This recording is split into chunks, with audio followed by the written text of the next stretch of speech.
Calls के साथ। और आज के जो ट्रेडिंग कॉल्स हैं उसमें ज़्यादातर आज खरीदारी करने की ही राय है। सुबह ब्रजेश जी भी हमारे साथ जुड़े थे, उन्होंने भी आपको कुछ ट्रेडिंग की रणनीति सुझाई थी। और प्रभुदास लीलाधर के कॉल से शुरुआत करते हैं। उन्होंने अपोलो हॉस्पिटल में खरीदारी करने की राय दी है। 4500 के लेवल्स के लिए स्टॉप लॉस सुझा रहे हैं 4300 का। और भारत फोर्ज में खरीदारी करने की राय ये दे रहे हैं 820 के लेवल्स के लिए, स्टॉप लॉस होगा 770 का। अगले कॉल में एंजल वन की तरफ से IRCTC में यहाँ पर खरीदारी करने की राय ये दे रहे हैं। और जो लक्ष्य सुझा रहे हैं वो है 769 का और स्टॉप लॉस होगा 725 का। अपोलो टायर्स में इनका अगला खरीदारी करने की राय दे रहे हैं 297 के टारगेट्स के लिए, स्टॉप लॉस सुझा रहे हैं 280 का।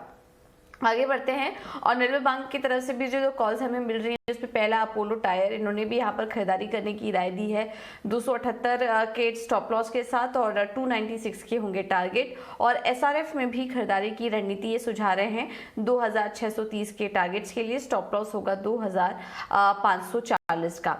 आखिर में बात करते हैं एक्सिस सिक्योरिटीज़ की तरफ से जो कॉल्स हमें मिल रही है। इस पर पहला है PVR, यहाँ पर ये खरीदारी करने की रणनीति सुझा रहे हैं 1830 के लक्ष्य के लिए, स्टॉप लॉस होगा 1750 का। और KI इंडस्ट्रीज में भी खरीदारी करने की राय दे रहे हैं 1580 होगा टारगेट, स्टॉप लॉस सुझा रहे हैं 1500 का। तो जितने भी कॉल्स हमने अभी आज आपको बताया सभी में आज तेजी करने की ही रणनीति आज देखी जा सकती है। और रुझान जो है वो अपोलो टायर में काफी दिख रहा है। 297 296 के लेवल्स के लिए आप यहां पर नजर रख सकते हैं, तो इस पर आप आज जरूर फोकस रखिए।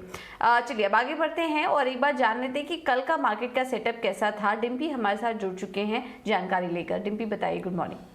Good morning. कल के लिए अगर आप मार्केट को वैसे देख रहे हैं तो दिन भर में एक रेंज के अंदर वॉलेटाइल होते हुए देखा मार्केट, लेकिन ना रेंज का ब्रेकआउट हुआ ना ही रेंज के अंदर ब्रेकडाउन हुआ। कल गैप के साथ मार्केट की ओपनिंग थी, आज गैप डाउन मार्केट ओपनिंग करेगा। खैर आज का दिन थोड़ा ज़्यादा अट्रैक्टिव इसलिए भी हो सकता है क्योंकि आज आप सपोर्ट के आसपास खुल रहे हैं, कल रेजिस्टेंस के आसपास खुले थे। खैर कल का मार्केट के अंदर अगर आप देख रहे हैं तो कल FMCG, health care, real estate ये कुछ एक ऐसे सेक्टर्स हैं जो कल चलते हुए दिखे।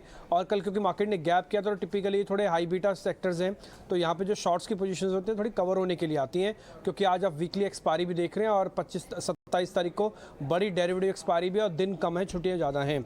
आके आते हैं लूजर्स पे। IT का सेक्टर कल थोड़ा प्रॉफिट बुकिंग करता हुआ दिखा, मेटल्स के अंदर और सरकारी बैंकों के अंदर भी कल प्रॉफिट बुकिंग का दिन था।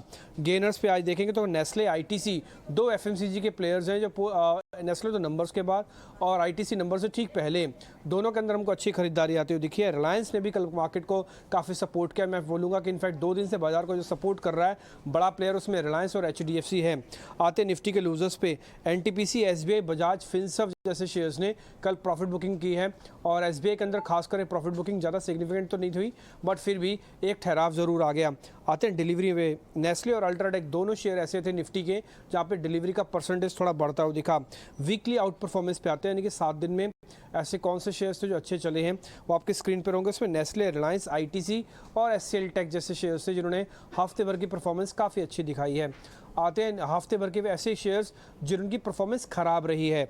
उसमें अगर आप देखेंगे तो विप्रो, JSW स्टील, BPCL और हिंडाल्को, अगर आप गौर से इन नंबर शेयर्स को देख रहे हैं तो आप देखेंगे कि इसके अंदर मेटल्स के शेयर बार बार आ रहे हैं, जिसके अंदर भी पुल बैक तो ड्यू है, लेकिन वो ग्लोबल पूरा आउटलुक पूरी तरह से स्टेबल नहीं है, इस वजह से इनके अंदर मोमेंटम शॉर्ट कवरिंग का बन नहीं रहा है।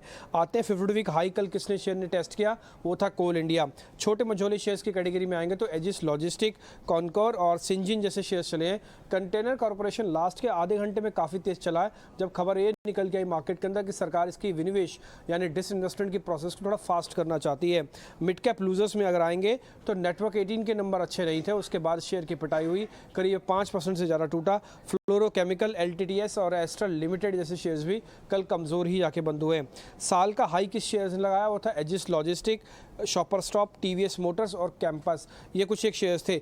आउट परफॉर्मेंस वाली कैटेगरी में आते हैं छोटे मझोले शेयर्स जिनकी हफ्ते भर की परफॉर्मेंस काफ़ी बेहतर थी। उसमें algae equipment, IRB, post numbers और साथ ही साथ रिट्स, एक सरकारी या रेलवे से जुड़ी हुई कंपनी है, इनकी हफ्ते भर की परफॉर्मेंस काफ़ी ठीक थी। अंडर परफॉर्मेंस की कैटेगरी में आएंगे तो Tata Elxsi back to back 2-3 दिन के टूटने के बाद हफ्ते का अंडर परफॉर्मेंस वाला शेयर बन गया। फ्लोरोकेमिकल, इंडिया सीमेंट और मदरसन जैसे शेयर्स के अंदर भी कोई बहुत अच्छा रुझान नहीं था। लास्ट में चलते चलते डिलीवरी का डाटा मिड कैप श्रेणी में PNB भी हाउसिंग के अंदर बढ़ा है, एजिस लॉजिस्टिक के अंदर बढ़ा है, कंटेनर कॉरपोरेशन और सिंजिन के पोस्ट नंबर्स के बाद डिलीवरी का डाटा इसमें बढ़ता हुआ दिखा।